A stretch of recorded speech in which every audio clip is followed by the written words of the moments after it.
Hi friends, నేను మీ శ్రీధర్.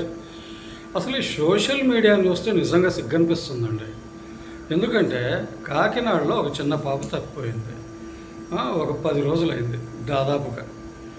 అసలు social మీడియాకి, అసలు యూట్యూబ్ వాళ్ళకి, వీళ్ళందరికీ ఏమన్నా బాధ్యతలు ఉన్నాయా?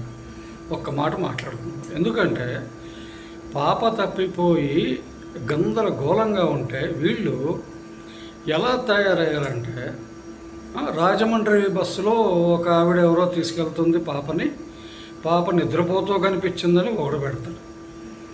ఇక్కడే ఉంది ఊరు దాటేసింది పాప అని పెడతాడు ఒకడు.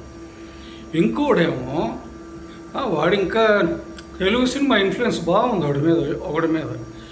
కుక్కనంట వాళ్ళు ఎవరో నెత్తిన కొట్టారంట, బండలతోనో కర్రలతోనో కొడితే దానికి మతిస్థిమితం పోయిందంట. ఓకే, అందువల్ల అది అటు ఇటు పోయి ఇదైపోయిందంట. ఇంకోడు అంటాడు కుక్కకి విషం ఇచ్చేసారు, స్లో పాయిజన్ ఎక్కించారు, అందువల్ల అది ఇక్కడికి వచ్చి చచ్చిపోయింది అంటారు. ఒరే బాబు, ఇంతగా పోస్ట్ మార్టం రిపోర్ట్ ఏం చెప్పింది?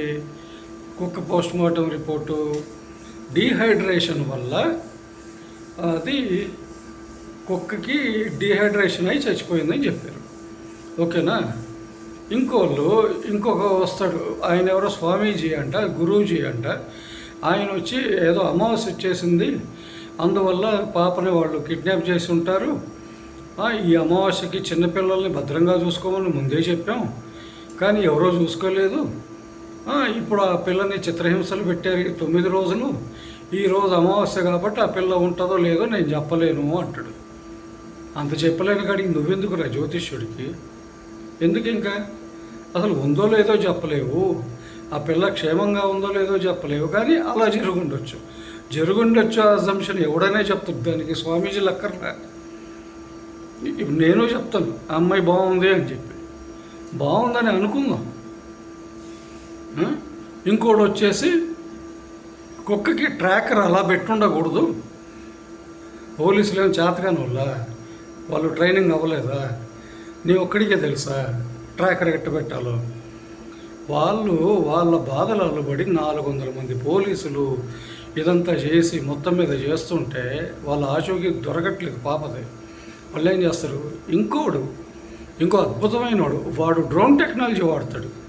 డ్రోన్ టెక్నాలజీ వాడి అక్కడేదో కొండ గుహ ఒకటి చూపించి ఇక్కడే ఉంది అని చూపిస్తాడు. దానికి మళ్ళీ రెడ్ సింబల్.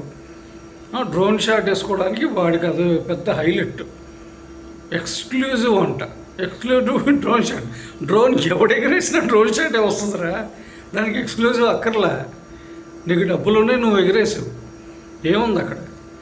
అరే బాబు, ఒక్కటి చెప్తున్నా, ఏదన్నా ఇష్యూ వచ్చినప్పుడు దాన్ని పరిష్కరించడానికో దాని ఇంకేదన్నా దాని సమాధానాలు కానీ ఇంకోటి ఏదన్నా కానీ రావడానికో ట్రై చేయండి.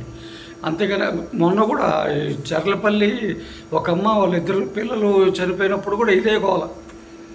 వీళ్ళ వెనక ఎవడో ఉన్నాడు, వీళ్ళని ఫాలో అయ్యాడు, వీడియో ఫాలో అయ్యాడు, వాళ్ళ ఆయనది హస్తం ఉంది, వాళ్ళ అన్నది హస్తం ఉంది. ఆఖరికి ఏమైంది? అది ఆమె ఏదో డిప్రెషన్ వల్ల పోయిందనే చెప్పారు. ఇంతకంటే ఏం లేదు కదా. ఇవాళ ఇదంతా పక్కన పెడితే ఆ అమ్మాయి ఎక్కడున్నా కూడా ఆ పాప క్షేమంగా రావాలి, బయటికి రావాలని మనం అందరం మనస్ఫూర్తిగా కోరుకుందాం. సోషల్ మీడియా వాళ్ళు కూడా ఇదే కోరుకుందాం. Okay, thank you.